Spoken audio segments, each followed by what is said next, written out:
За шинээр томилогдож байгаа сайд нарт бас ажлын амжилт хүсье. За та бүхэн бас энэ улс орныхоо бүтээн байгуулалтанд онцгойлон анхаарч ажиллаарай.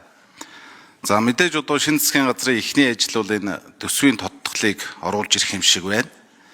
Тэгэд хасах тодтгол гэж яриад байгаа. Тэгээ миний хувьд бол одоо өнгөрсөн жил төсвийн тодтгол хасах тодтгол хийж явах ч гэсэн бас хэлж ийсэн. Ер нь энэ улс орн чи яаж хөгжих юм бэ? Хөдөө орон нутаг чинь маш их хийх ажил байна. Маш их бүтээн байгуулалт хиймээр байна.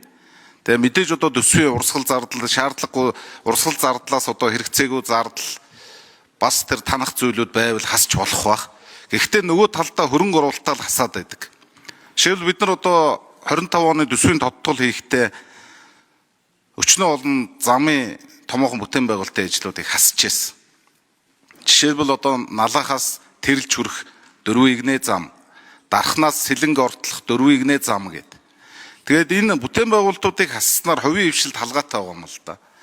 Энэ төсвийн хөрөнгө оруулалт энэ их мөнгө чи одоо хувийн хвшлэр дамжиж эдийн засаг руу ордог. Хувийн хвшил энэ дээр чинь бас тогтож амьдардаг.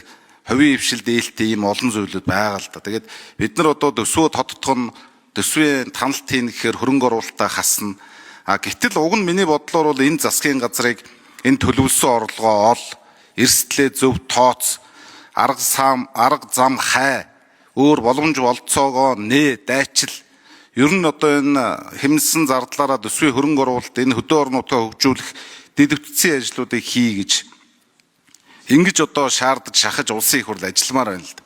Тэгэхгүй болохоор одоо ингээд төсвийг их дүн тавьчаад хасах амархан л да. Одоо энэ сайд нар бол тэгээд хасж гэн одоо төсөв тодтохгүй болохгүй эдийн засаг муу байна, гадаад орчин муу байна гэл ингээл явах шиг одоо амархан зүйл байхгүй л гэж ойлгож байна. Тэгэхээр би бол энэ дээр эсрэг байр суурьтай энэ төсвийн тодтоглоор орлогоо ол энэ төсвийн одоо шаардлагагүй зардлуудаа бол хас харин тэр зөрүүгээр нь энэ хөдөө орон нутаг энэ хөрөнгө оруулалт бүтээн байгуулалтын ажлаа хий гэсэн ийм зүйлийг хэлмээр байна.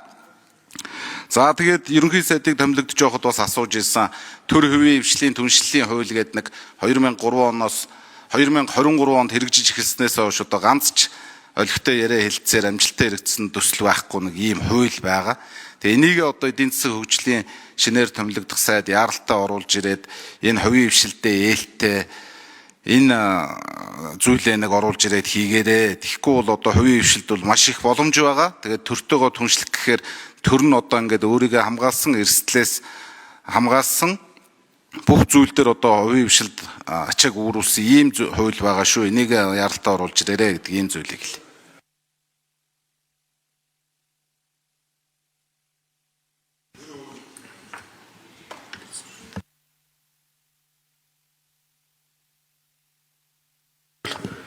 За ерөнхий сайд хариулт өгье.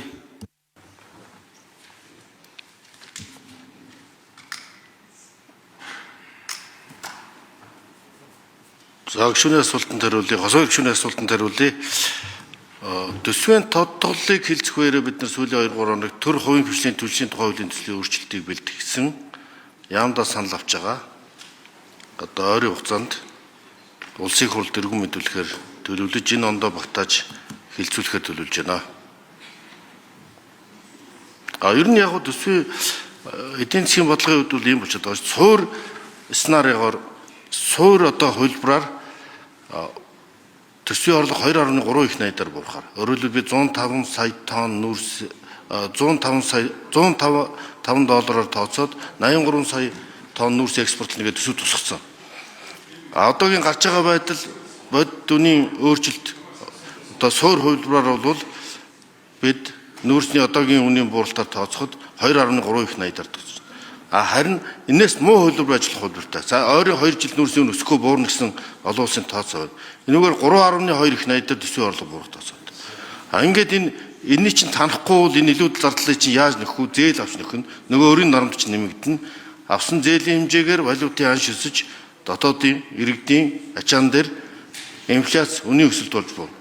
Ийм учраас иргэд дээр дарамт тушруулж ирснээс төр өөрийнхөө бүсийг чангалж илүү дутуу зардлаа тамж байж энэ хүндрэлтэй нөхцөл байдлыг давна гэж үзэж төсвийн тодтголыг яаралтай гэж үзэж байгаа юм аа. Тэгэхгүй бол энэ хөрөнгө оруулалт зардал болгоны маань боломж нь ард нь мөнгө нь байдагсан бол хөдөө болгонд сум барих юм сум болгонд аймаг болгонд тэр хөрөнгө оруулалт одоо хэрэгжүүлэх нь төлөөл байна. Тэгвэл эдийн засаг гэдэг бол хүний хязгааргүй хэрэгцээг хязгаарлагдмал нөөц болцоогоор шийдэх ухаан гэдгийг бид бас тооцож ойлгож ажиллах ийм бодит шаардлага байна. Бидний хэрэгцээ бол хязгааргүй байна.